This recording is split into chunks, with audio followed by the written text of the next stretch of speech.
All right, welcome back, everyone. Today we're going to be trying something a little bit different from the usual, gameplay and stuff. For those who follow me on Twitter, I've been posting a lot of these what's the pick, what's the follow-up, stuff like that when it comes to Vintage Cube. And my main motivation for doing so was basically trying to learn more about other players' perspective and kind of use that as, first of all, as inspiration to maybe add some more nuances to how I approach Vintage Cube. But second of all, also learn about what my average opponent is thinking in these spots so that I can try and take advantage of that strategically. So I actively wanted to learn, and I wanted to get an edge as well. I believe that's how you should go about things, even though you disagree with how other people do. The reality is you're not playing against yourself, you're playing against opponents. So that was like my main motivation. With that being said, today's video is going to be 3 packs of what's the follow-up, basically. What's the pick, what's the follow-up? We already have our first pick, and then we get sent our pack. And then I'll try and analyze as much as possible, weigh the pros and cons, and end up with a pick and what that kind of means for our draft, like direction-wise. So hopefully you'll learn a thing or two, and when I read the comments, I will learn a thing or two. That's the name of the game, right? We wanna do better tomorrow than we did today. So without further ado, let's jump into this pack. We have first pick Atraxa Grand Unifier. So first, let's talk about that card. Atraxa is an obvious good reanimation card. So it's good in black. It's good with the natural order, so it's good in green. It's good with sneak attack and through the breach, so it's good in red. It's even good with a bit more niche cards like show and tell, and I really like with dream halls as well, especially because the card has 4 different colors, so that's one of the reasons it's good in all these different, kind of combo decks. But it also makes it way easier to play off dream halls. Let's say you play a blue-green dream halls deck. You can easily cast Atraxa. Let's say you play blue-black dream halls. You can easily pitch a black card and play Atraxa. So that stuff is like very, very important. Trying to cheat Atraxa into play. And with that being said, in any green ramp deck, I have played Atraxa as my top end. So very, very flexible card. Very, very good first pick if you can't open power. So let's get into this pack. Let's highlight some cards here. We can start from the top here. We have Palace Jailer. Palace Jailer is a card that's good in any deck, basically, that has the mana to cast it. Ideally, you have either removal spells or creatures to play leading up the curve before the Jailer to kind of, protect the Monarch. So Palace Jailer is a very, very strong card. It does require you to build around. So there's that. Then we can move on to, I think, Parallax Wave. Parallax Wave is a card that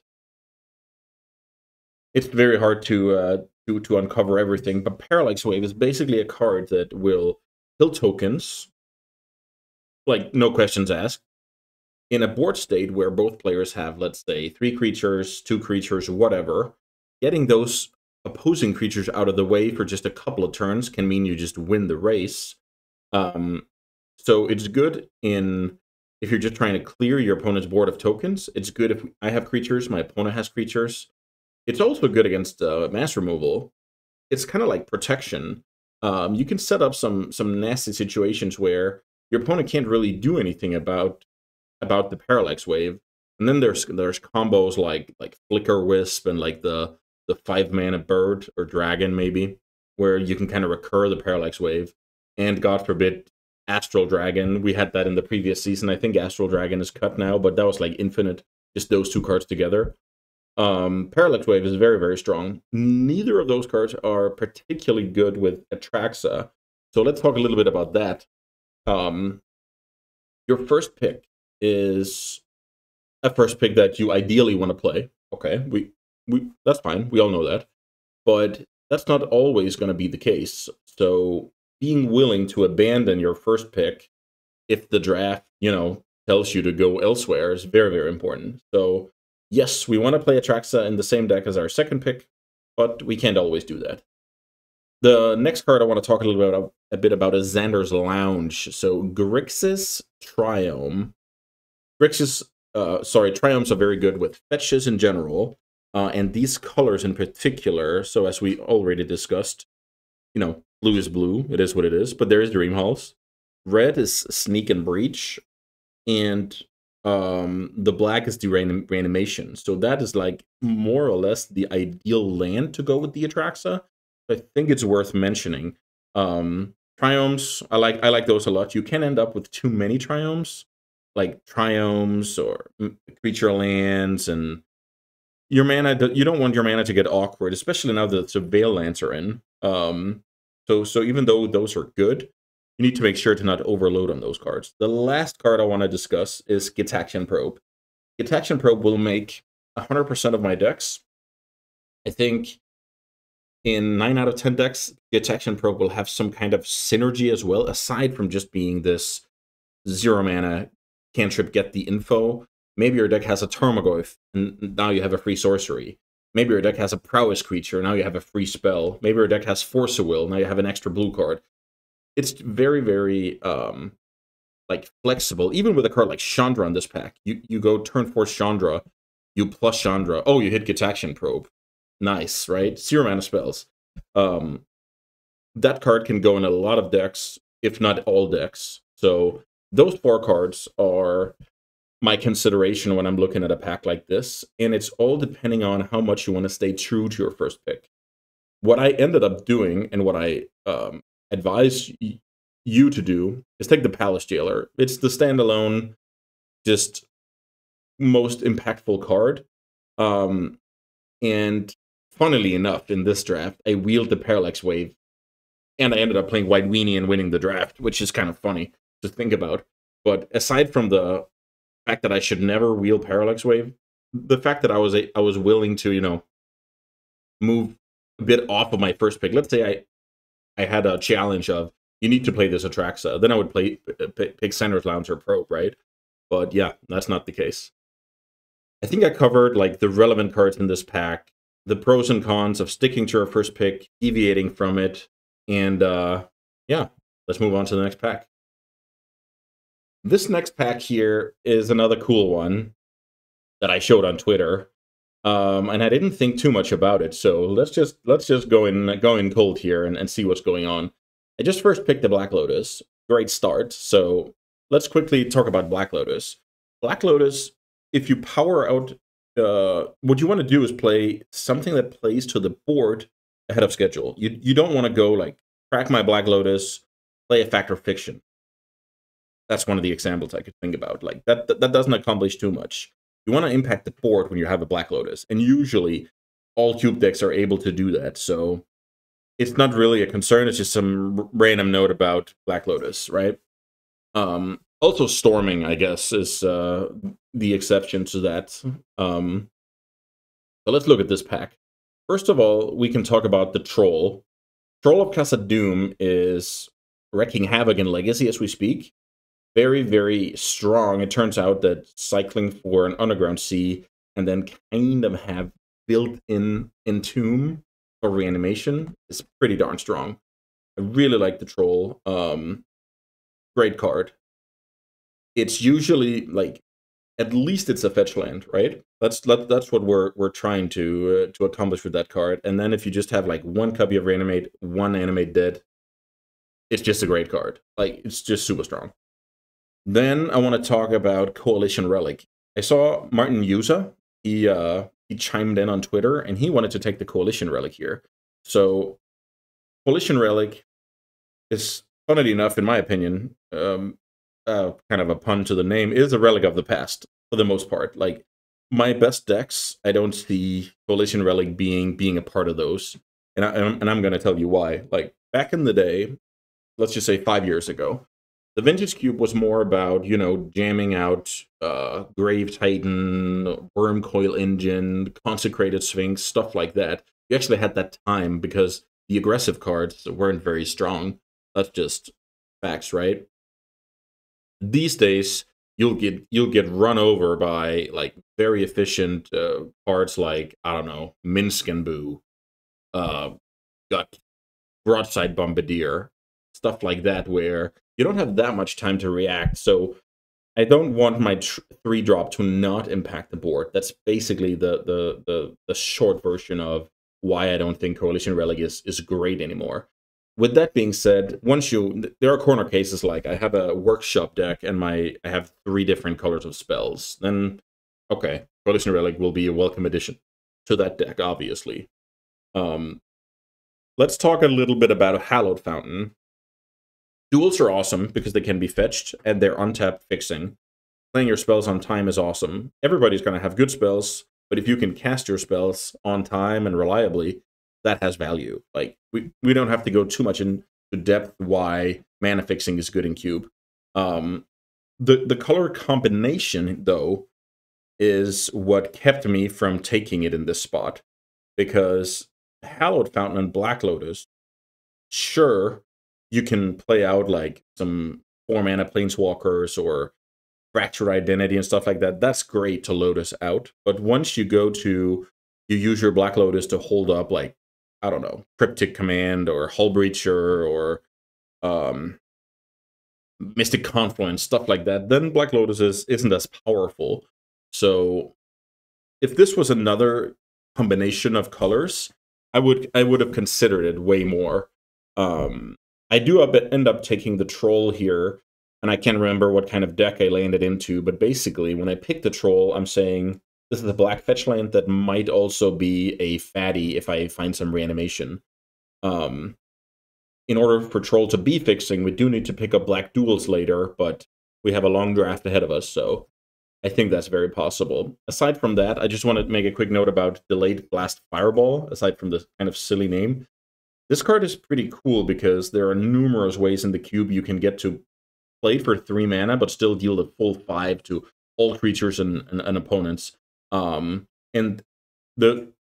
first of all, the reason why that is powerful is this cube is a lot more about playing to the board. You know, we have our Boros aggro, we have our multicolor green, we have our, like, even the blue decks play to the board with small stuff like Malcolm and Fairy Mastermind and stuff like that. So this card is very strong. And if you exile it off of something like, let's say, Lelia or Chandra, like these, once you get the cards into exile, that kind of, I call it the Chandra effect. I don't know what you want to call it.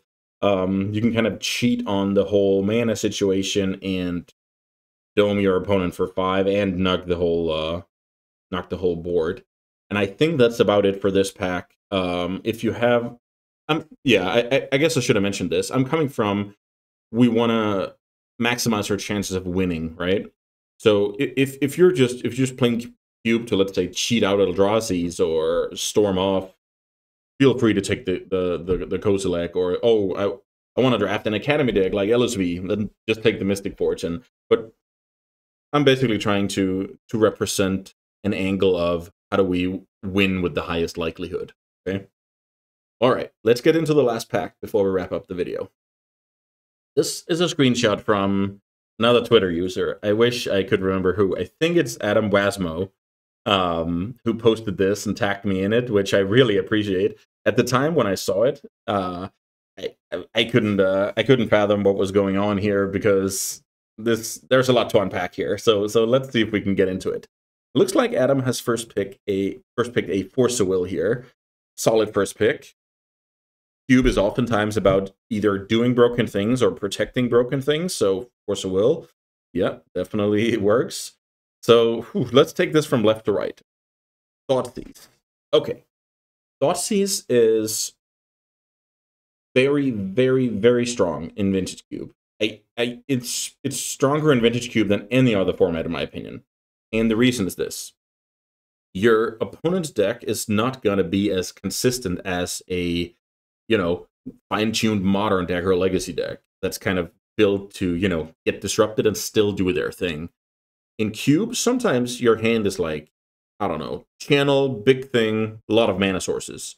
And Thoughtseize is insane against situations like that. Same thing with Sneak Attack Fatty. Same thing with Tinker and a bunch of Cube artifacts. Like, Thoughtseize will really throw a hinge in your opponent's plans, and it's a very, very high pick. I would imagine it's a top 10 non-power pick, if not higher. Like, that card is very, very good. Next up is Prismatic Vista, which would mean we start our draft off with basically a 5-color land, so we can play whatever we want alongside the blue. We can set up splashes for later. The most common splashes, I can maybe cover that in another video, but each color has some kind of cards that are worth fixing ahead of schedule because of the upside of opening them. I had a situation during the mocks where I am starting to draft a red, but then I started drafting Boros Fixing before even taking a white card because of cards like Swords to Plowshares, Fourth Eolingas, which I ended up having in my deck. So can't stress it enough. Like, speculating, knowing what to expect throughout the draft is very, very powerful. Like, once you know the deck list, you know exactly which cards are worth, preparing for. And a card like Vista is just, the earlier you get it, the better, really. So yeah, very solid card. Next up is Urza. Urza is a card that you'll play in any blue deck, but if you have just a handful of artifacts, this card gets really, really good. You can even have, I've had decks with 0 artifacts that would still happily played Urza. So extremely solid card, and if you manage to get into some artifact shenanigans, card is bonkers. All right, Oko. Banned in every format except Vintage. So we don't get to play this card very often, but it is very, very strong. Funnily enough, the power level of other cards have slowly but surely caught up to it. So Oko is not this unbeatable card anymore. It is very, very strong. No doubt about that. Yeah, Oko is just awesome. Builds creatures, stops your opponent's fatties, can even, in a board stall, can start like swapping food for opposing creatures, stuff like that. Very, very good card. Then we have Big Teferi. Big Teferi is one of my favorite top-end cards for, even a green ramp deck or blue-white control, especially the fact that you get to untap the 2 lands, and then if you have some kind of interaction there, like a counterspell, a removal spell, or even just a petty theft from a Brazen Borrower, some of those play patterns are so strong. Like, that card is really, really strong. And it's blue, so is Oko, so is Urza, which is an advantage with Force of Will. I forgot to mention the colors. Then we have Isika's Chariot. I think it's like worse than Oko and Teferi and Urza, so let's not go into that. I love the Scarlet, but it's not for this. Then we're at Gut, True Soul Zealot. That card, in my opinion, is just one of the best aggro cards to get printed in a long, long time. Gut makes it so that your small stuff like clues, treasures, tap monoliths and mana balls, even a Mox in the mid to late game, are just expendable and turn into these 4/1 skeletons with menace, which really close the game quickly. I can't stress it enough. That card is legit. It breaks board stalls, which is what any like red deck is scared of. To get to a point where you have to pass. You have a couple of creatures in play, but you can't do anything. And Gut really fixes that. Like, that card is a very, very good aggro card. That being said, having Gut and Force of Will in the same deck is possible, but it's not a given. It's something to think about. And then finally, we have Reanimate. Reanimate is a broken card because it enables brokenness, and it's just solid. In the games where it isn't broken, it's solid. I mean, your opponent plays, I don't know, Questing Beast. You Force of Will it. Then you play Reanimate on the Questing Beast, and you have a Questing Beast. You play Thoughtseize, you pick whatever out of the opponent's hand, you reanimate it, you have whatever. The opponent goes Faithless Looting, puts a fatty in the yard, passes the turn, you reanimate a Gristlebrand. This card does a lot. And it's funny because I remember back in the day, in Legacy, maybe like 10 years ago, people started experimenting with, oh, we can play like 1 or 2 reanimates in our Stoneforge Mystic, Baleful Strix deck, and then we can get our stuff back if they get killed. But we didn't know better. That's just that Reanimate is awesome. For that, I call it the Unearth ability, which is basically like just bringing back your own 2 or 3 drop and saving a little bit of mana. I love that effect, but it's just so strong that you can take the opponent's fatties as well. So Reanimate, very good shout, very, very good shout. So now I think it's time to try and narrow it down. if we want to play our first pick, something like Urza would be my pick. That feels so bad. So, I think no matter what, you're going to have a mixed feeling in your stomach here.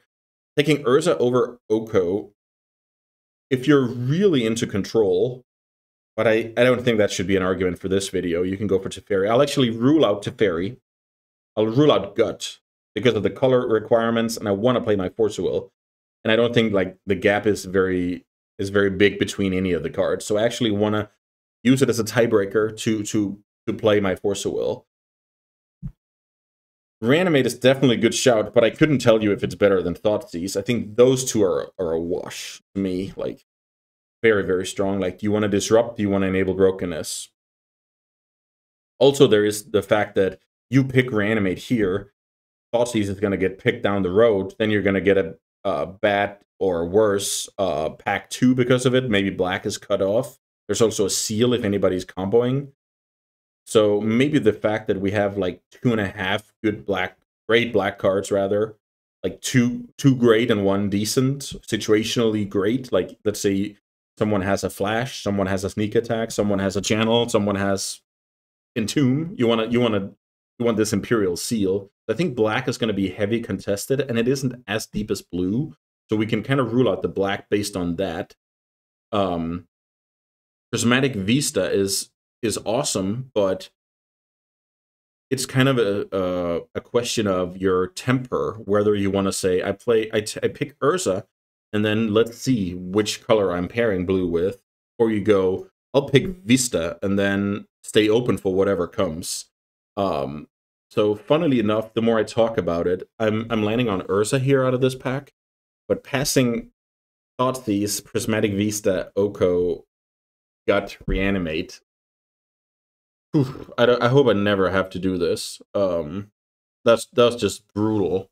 So yeah, I'm on Team Urza here, and hopefully we can get some artifact synergies moving forward while people fight for black. And yeah, it's another cool thing. It's like Urza doesn't need blue to be open, which is kind of funny because you can pick the artifacts. It's like a color, right?